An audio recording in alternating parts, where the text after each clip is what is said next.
individuals, business owners, and aspiring entrepreneurs transform their marketing, radically enhance their sales, and position themselves and their business as a leader in the market. What he's going to share is fascinating, believe me. Folks, here we go. If you have concerns about your financial future, let's be honest, the world shapes your wallet. We're taking you behind the scenes to look at what's really happening in the real world. Inform, prepare, and empower. This is the Full Disclosure Podcast with your host, John MacGregor.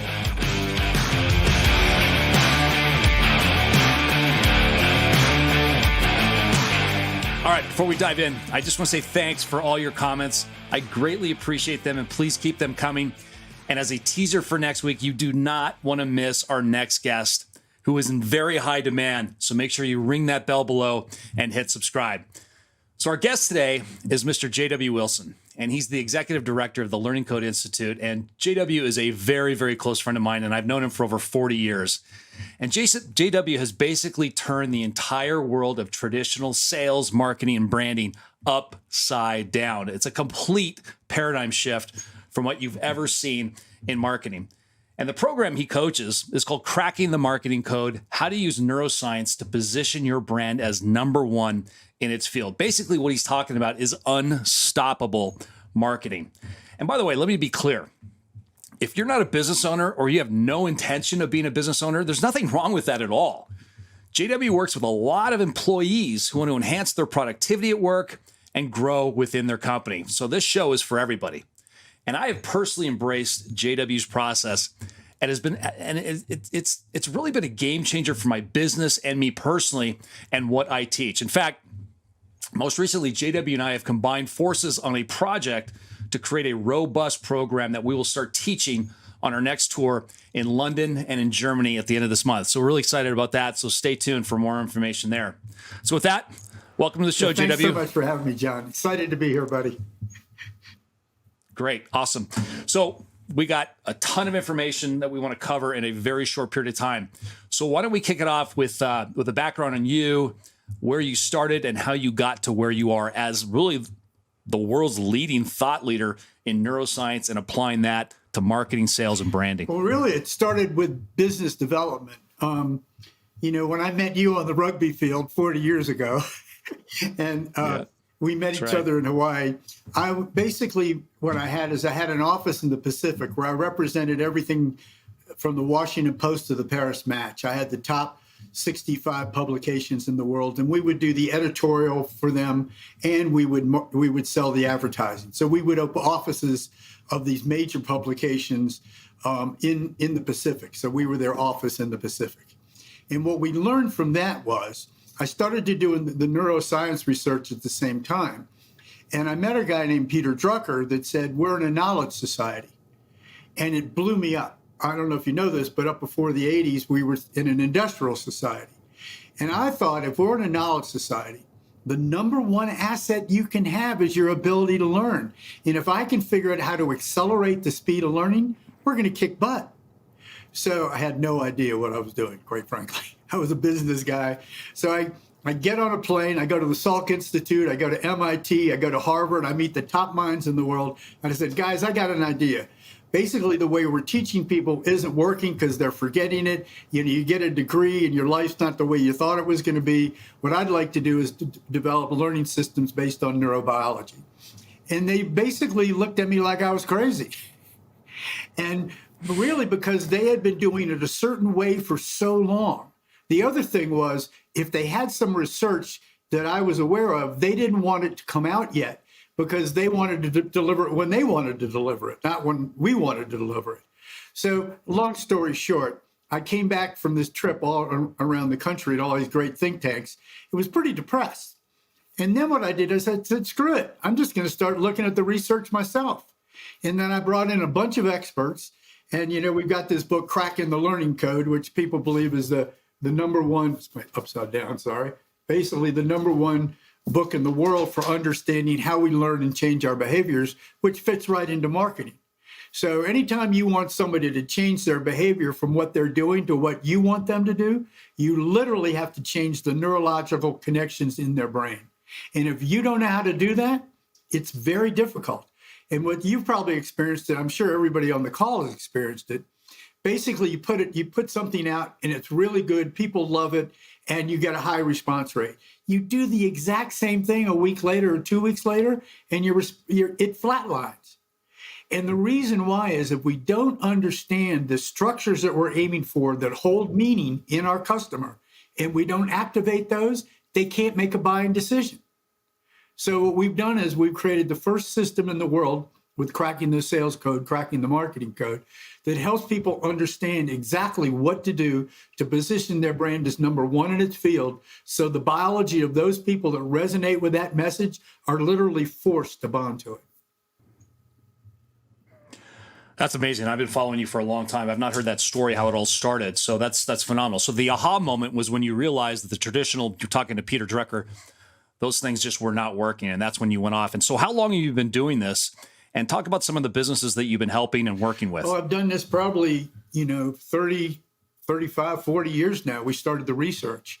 We didn't start implementing it till after 20 years because it really took that long to really understand what all the pieces were. But, we work with Robert Kiyosaki, the Rich Dad organization.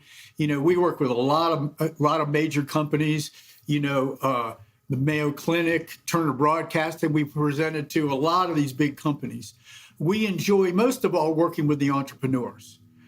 They've got a spirit, they've got an energy, they've got a mojo. It's my space too. I think it's your space also, John. And it's just so much more fun there. There's a little more structure in these bigger companies, which we do like to help, and we do. But it's working with kind of the boots on the ground that are the most successful for us. And what we find is really everybody's an entrepreneur. Either you're an entrepreneur externally or what we call an intrapreneur.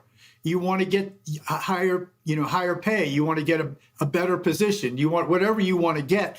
The same strategies. You basically are an entrepreneur within your own company, broadcasting your own brand, so your company will buy your brand and promote you up higher and get you more money and more of what you want. That's amazing.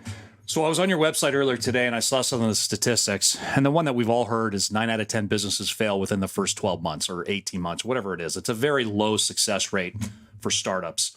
Then you had one that said 90% of brands fail to meet customer expectations. 95% of new product launches fail. Why is that? Why is it that the traditional methods of marketing, sales, and branding no longer work? What is going on? Two things.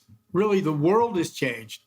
If we go back to the knowledge doubling rate, you go back to Aristotle and Plato, the Greeks, all the knowledge in the world was doubling about once every 1,000 years. We had the plow and the wheel and not much else, right? Then what started to happen when we had writing and we started to get into the Middle Ages, we started to share information. And we started to share it more and more because we had writing. You had the Bible, we had writing, then we had books, then we, radio. But now, because of the internet, it's estimated that all the knowledge in the world is doubling once every 12 to 18 months. So if you're using the same strategy you used 12 months ago, you're missing your market because it's moved on. And here's the problem. I work with a lot of web marketers. They're all trapped in what was, not what is. So what they're doing is they're recreating what worked in the past. And what they do is when they get stressed, they just push the broken system harder, which causes more inefficiency. Oh my gosh, that's so true.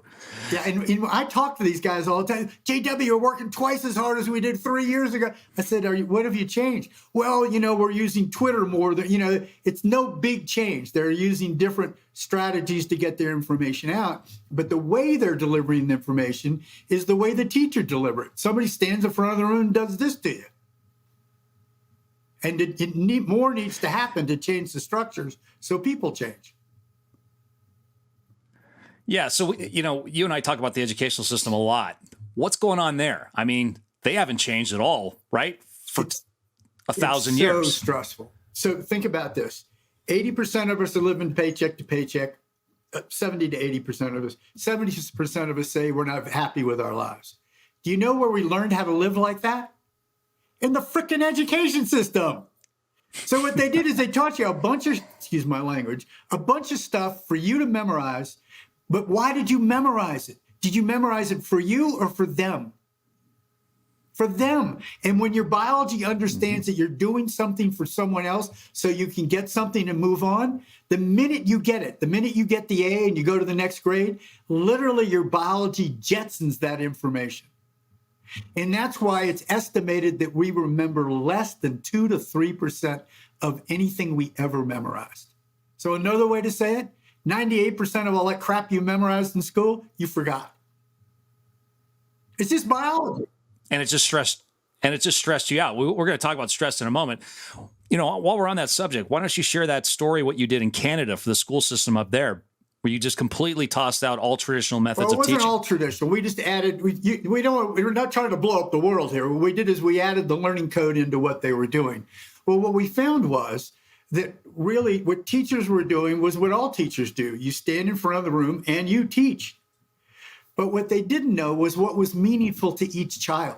And we do this in all of our things now. You have a group of structures in your brain that force you to pay attention to things that your neighbor may not pay attention to. That is what we call your meaning network. Part of it is from genes. There's no two people except twins that have the exact same genetic makeup. And because of that, when the information comes into your brain, those unique genes process it a little differently.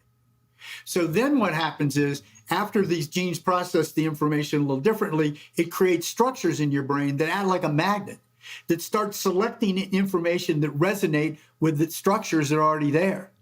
So what we found was, in a knowledge society, if we could figure out what was deeply meaningful to our customer, and let me give you an example. Let's say somebody over here wants a big house. Somebody over here wants a big house. But the reason this guy wants that big house is because he was abused as a child and he feels safe in a big, kind of fortress-like house. The other person may have a low ego and they want people to think they're rich and famous, so they have a big house. You have to sell differently to each person or each group. So for us, it's great because sales and marketing people have pretty much the same neurological structures. So for us, we reversed engineered what those structures are, and then we developed systems that access that literally force people to engage with what we're offering.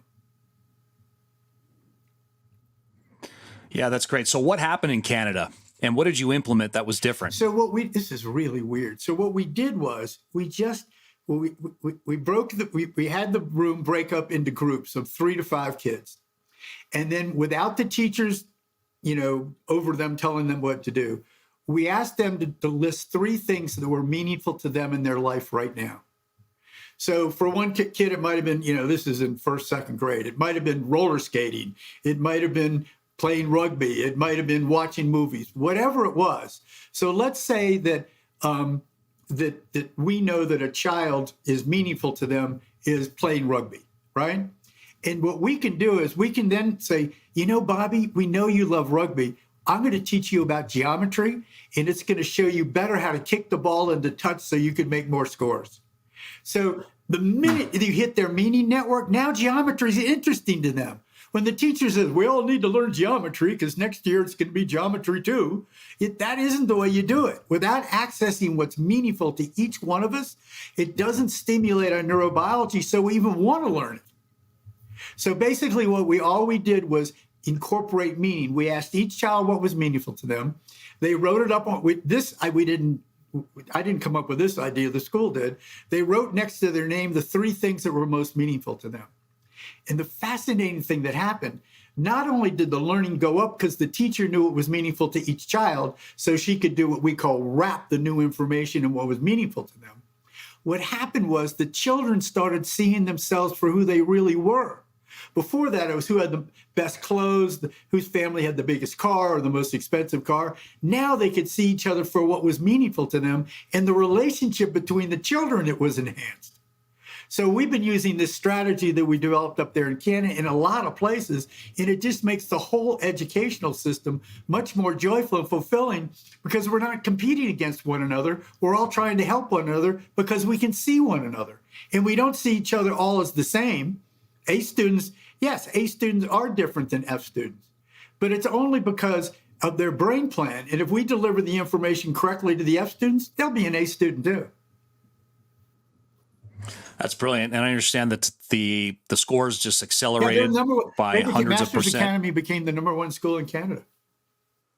And didn't you take tests out altogether? No, we couldn't do that but we tried to, but the problem is testing doesn't really work because you don't take the test for you take it for them.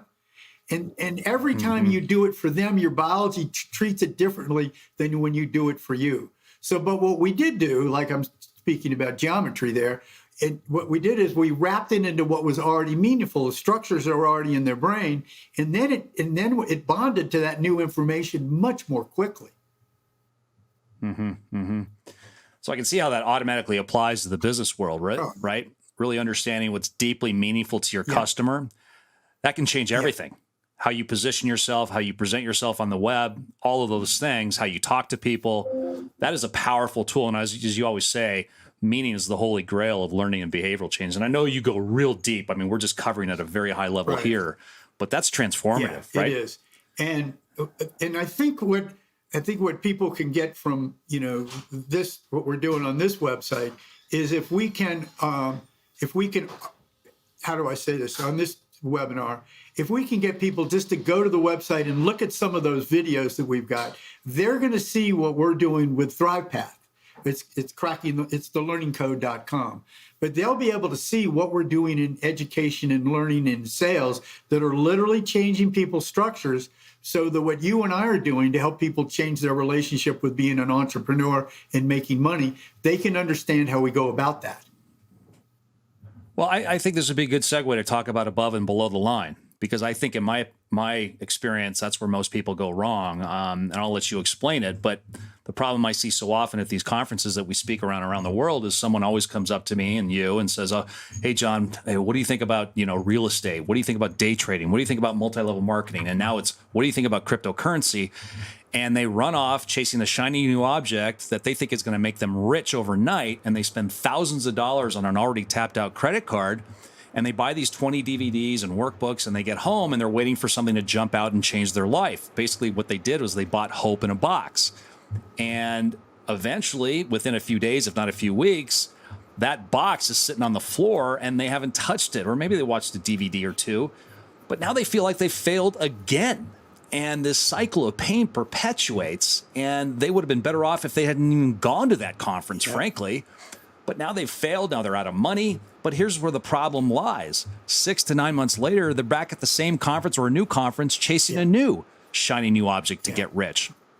And the problem is because their mindset was not set. They weren't mentally prepared for what they needed to do. They didn't even know what they wanted. They didn't know what was deeply meaningful to them. They didn't even understand their vision. And so I'll turn it over to you, J-Dub, on maybe that's a good segue to above and below the line that we talk about. So below the line, what we talk about is all the things like the webinars and the getting on Twitter. It's the mechanics, right, that you use to get your information out. The tactics and the tools and the strategies, right? Above the line is your mindset before you do anything below the line. And if your mind is not set in the correct way, then you can't do anything. Because what happens is you start focusing on what you think you should be doing. And what you do is what was meaningful to someone else. So you try to replicate their program, right? It's not yours, it's theirs. It might have worked for them, but when you try to jam it into who you are, it doesn't fit. So what we found is above the line is understanding two things. Your own mindset, what is most meaningful to you in your life right now? And if it's money, you're in trouble because it's what the money is going to bring you that is meaningful to you. Money is just a transactional form. It's just something you use to get something else. But once you can understand what's deeply meaningful to you, then above the line, then it's easy to go to the next step to figure out, oh, here's what I need to do. So above the line is your mindset in the correct way to do all the things you need to do below the line so that they're all efficient? And we found that when people understand at a deep level what's meaningful to them, and here's the second part, and what's most meaningful to their customer, when the two meanings come together, you blow people away because now you're authentic. Now you know what you want, you know what they want, and you really believe, look, this is what I want, this more than anything, and I know you want it more, and I've developed a program that gives both of us what we want. And then what they see is you as a co-creator with them in their life. And that's different than being a boss telling somebody what to do below you. When co-create, I've built companies and I have a circular org chart. I'm not at the top. I may be the CEO, but I'm just one of the guys that figures out what we do. And I have a territory, but I have a circular org chart. Why? Because it increases communication between all the people in the company. They don't try to impress the boss. They just try to tell the truth. So what we found is the more we can access what's above the line, what's already meaningful to our customer, help them get clear on it, then figure out what's deeply meaningful to their customer. Then when we match those two together, then people can't untangle. They see you as their answer. That's great. That's great. I'd like to shift gears and talk about the brain. And, you often talk about the brain basically as fats and proteins, and you call it a block of cheese, and how different parts of the brain work in different ways. And some parts of the brain work for you and some work against you. And unfortunately, most of the time, most people's brains are working against them because of stress. Do you want to elaborate on that a little bit? Yeah. So here's the problem. I think this is a really important part. Here's really a stressful situation. So basically, your brain, the lower part of your brain, there was a guy named McLean in the 1960s, and his research was really pretty right on. He showed that evolution built the brain from the bottom up. The lower part of your brainstem is like a reptile's brain. The middle part is like a mammal, a rabbit or something like that. And the human brain has what other animals don't have. It has a frontal lobe. If you'll notice, monkey's forehead goes back, humans comes forward. This frontal lobe is a quantum leap. Basically, the way that we understand how the speed of learning is going in research that we do, it's the amount of chips on a cutting tool. And to give you an idea how slow the human brain used to be, it would take us 30,000 years to create a new chip in a cutting tool between Homo habeas and Homo erectus. So basically, our learning was very, very slow, mainly because after Neanderthals, our forehead came forward, came out, and this new appendage literally grew. And what it did was it allowed us to manage everything else that was going on in our brain more effectively.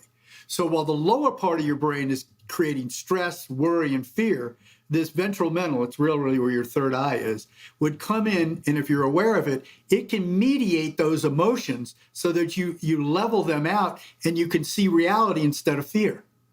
So what we found that a lot of people that were in marketing were marketing out of fear. They could have been successful to a point, but then it flattened out. And we found if they were able to keep themselves in what we call eustress, which is good stress, not de-stress, literally the blood flow would shift to this part of their brain that it will allow them to put all the pieces together that they needed to put together in a more correct way. And so, I mean, it sounds like magic, but all you really got to do is you shift that blood flow and your brain starts to operate differently with what you're operating with in your own business, because it's really seeing it through this almost more spiritual or more global view. So, and we've got some slides, JW, if you want to share them, but every research study will tell you money is the root cause of stress, right? And stress is the root cause of our most deadly diseases and health ailments, including anxiousness, nervousness, insomnia. And insomnia is a killer among itself. What's happening inside somebody's head when they're operating out of that lower kind of reptile brain mode? Can you pop that slide up of that brain slide there? What you see on this slide are brain scans of people. And basically what we're doing is we're transforming marketing and sales forever, because if you look at those brain plans, those are different parts of the brain that are being activated. If you don't understand how to activate those parts of the brain to get people to move, your marketing is always going to be less efficient than it should be. And this is what happens.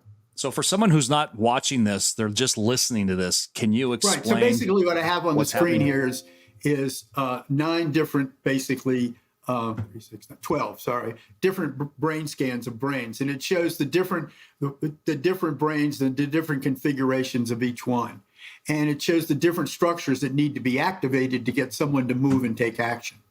And if you go to this next slide, what we found was if your marketing is not causing, what this slide says is it just shows a brain and some DNA. But what it says is if your marketing is not causing biological change, it is not working. It just can't work. It's just the way it's science. Go to the next slide, if you would, John. So this is really a scan of brain tissue. What you see here on the screen are bright little, looks like little balls of light in the middle. Those are neurons. And then you see branches going off of them, which are the dendrital branches. And on these dendrital branches are little synapses that fire when you see something that is meaningful or worthwhile, or if you learn something new, those branches grow, you get more neurons, you get more neural connections. So if you're not doing something that's changing the neural fabric of your potential buyer's brain, you're not really accessing him at the level you need to access him so that they become a customer for life. So, yeah. So JW, the question is, how do we create that environment where we have that biological change? Right. Well, we need to kind of, in a way, stop doing what we've been doing, right? A lot of what we do is we basically regurgitate what we know and we throw it out to people way too much. After about 7 minutes, the working memory in front of your temple fills up with information. And if the next information to come isn't deeply meaningful to the person watching it, the information in working memory, we call it neural knockout, gets knocked out. So you have to do something that allows the information in working memory in front of your temple to be selected back to long-term memory. And what we found is that there's a thing called we call the cycle of transformation. It's really 4 stages. What most education and corporate training does is they go information. Here's the information, here's the test, take it, you're going to be fine. You'll get a degree and you're fine. But we're not.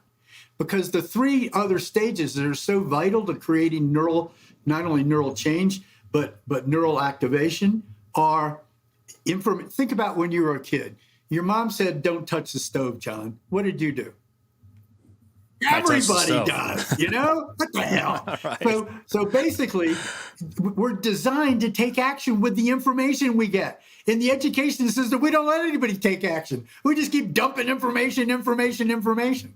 So when you touch the stove, you went, you walked past it. The information was, the stove's a little warm. Then you took action. You touched it, right? Then when you touched it, what happened to your finger? You got burned, right? So you got feedback. So it's information, action, feedback. These all deal with dopamine, serotonin, norepinephrine. These are what's called monoamines. These are what allow you to focus on something. But if your mom would have whacked you on the head and said, John, you were an idiot. I told you not to touch the stove. She would have raised your stress hormone level, cortisol, so high she would have knocked the learning out and you would have had to do it again. So if she would have punished you, she would have ruined the learning. So what happened if she would have left you alone, let you wander around and go, man, that hurt. Or she would have kissed it or whatever and asked you, what did you learn? Basically what happens then is acetylcholine comes forward. And this is the neurotransmitter that helps us create more new neural connections. So you have information, action, and feedback. That's when you're learning this stuff. And then you take a little time off. The information integrates, changes the structures, and becomes part of the fabric of your life. And what you and I have designed, John, is the only system in the world that helps entrepreneurs do that by getting for those 4 stages of learning. So when that information goes in, it's not going anywhere. It's going to become part of the fabric of their life. And that's what's missing in our online programs at the moment. No kidding. And I am living testimony of this. I can remember like yesterday, it was, 13 years ago now, when I was explaining to you, why my coaching students were not making the changes that they're supposed to be making, and my clients. And that's when you told me those 5 magic words. You said, John, the traditional ways of changing people and getting them to do what they need to do does not work. And then you said those 5 things. Information does not cause transformation. And that's when it was like a 2x4 across my forehead, because I realized at that moment, I realized I'd been failing my clients and my students just by pumping more and more information into them, the graphs, the charts, the financial plans, expecting that they were going to make the changes necessary, and they weren't. And then that's when you and I started collaborating together. So that was good. In the end, the goal is, your mission is to help entrepreneurs, aspiring entrepreneurs, business owners, even employees, basically create a brand of themselves we call the blue ocean, right? And it's a great book, by the way. JW, you just want to talk about that, and then we'll wrap up. So this guy came up with a theory called the blue ocean, which I stumbled on it years ago. I think in the 90s. And what he said was, there's a red ocean, and the red ocean is all your competition. If you go on the website and you look, I want to buy some, a men's tie, there will be 1,000 people there selling men's ties, right? Or cars, whatever it is, right? There's tons of competition, and they're all more or less saying the same thing. That's the red ocean. And they fight with each other. I'm better than Bing. Bing's better than Google, whatever it is. We start fighting with it. We create our own red ocean. And what I found, and the guy who came up with this, basically, I looked at it from neurobiology. Basically, what he was saying, create a blue ocean that's calm, and then you dominate that blue ocean with your message. But it's different than everybody else's message. It's not a fight. It's not an against message. It's kind of a we message rather than a me message. And what we found was that when you went into this blue ocean and you started to deliver information that I was talking about before, that's meaningful to your customer, and you're doing it from the deep level of creating change in others, not just the money, magic would happen. Literally magic would happen, because now you could develop your own brand position that helped your potential customer, which you know better than anybody else, get more of what they wanted. So the blue ocean strategy, I suggest everybody go look it up on the web. It's really worthwhile to look at, and it'll give you a different viewpoint of really competition doesn't work that well. Think about it now. We got Ukraine against Russia. That's competition. We got US, we got whatever we're doing in Israel against Hamas. Basically, all fighting does, being againstness does, is create more againstness. It's biology. Think about when you get in a fight with somebody you care about, and you just get farther apart, right? So it's just biology. So by not understanding the neurobiology of marketing and sales, or even politics, we end up creating a mess for all of us. We create a red ocean where we're all fighting with each other. And trying to, at the higher levels, trying to kill each other, not just trying to steal their business. So it's really ubiquitous in our whole species that we've got this idea that the more power you have, the more control you can have. But it's not really that at all. It's the more meaning you have that resonates with other people's meaning, the more control you have over them. That's beautiful. That's beautiful. I'm sad we have to wrap up, but we're a little bit over time, but JW, I cannot thank you enough for your time today. And I know your time is limited. And I would love to have you back in the future, because I think we just scratched the surface on everything that you're doing. We could do little pieces on a whole bunch of stuff, dude. That would be great. Very welcomed. I mean, it's amazing the impact that you're having around the world for individuals and people and companies. So any final message, any final words that you want to leave with everyone? And by the way, also, how would people learn more about the Learning Code Institute? So to learn more about the Learning Code Institute, just go to learningcode.com, and you'll see videos and all the stuff that we're doing. But I do suggest that you do, even if you get the ebook, I think it's $4 or something, I would get this. And then what I would do is, everybody that's listening here, I would look at the first 2 chapters. This book is written so you don't have to read the whole thing. You can read, there's parts of it. Each chapter, you read the first 5 or 6 pages, and you go deeper if you want. But what I would do is have people read the first 2 chapters and then go into the chapters on the Meaning Network. And it's really what we're doing, John. And I think that would really help them. Absolutely. It's an amazing book. Yeah. Amazing. And I think in really all the people that are listening to this in the future, John and I are going to want to work with you somehow with our programs and other things so you can get what we've got. Because I think what really makes our job so exciting, John, is people hear this information and they want more of it. We're not really selling. Yeah. We're giving people what they want. No. They just haven't known what they want. Exactly. Yeah. Very well said. Well, folks, thanks so much for listening and watching. Again, don't forget to hit subscribe because you don't want to miss next week. We got a dynamic individual that you definitely want to hear from. Also, just a reminder, I just published my latest called The Ultimate Guide to Wealth, How to Achieve the Life You Desire and Live Life on Your Own Terms. Because isn't that what it's all about, is living life on our own terms. It's a great book. Basically, I highly recommend it. It is. It's good. Thank you, Jim. And, that book is a culmination of 28 years of working with thousands of individuals and business owners. And there's a lot that I learned from JW in there as well, all in one guidebook. And the download is for free, and the audio version is for around $7. And you can find that on my website at johnmacgregor.net. Until next time, have an amazing weekend. We'll see you next week. Aloha. Bye-bye. Thanks for listening and supporting Full Disclosure. If you like this episode, remember to like and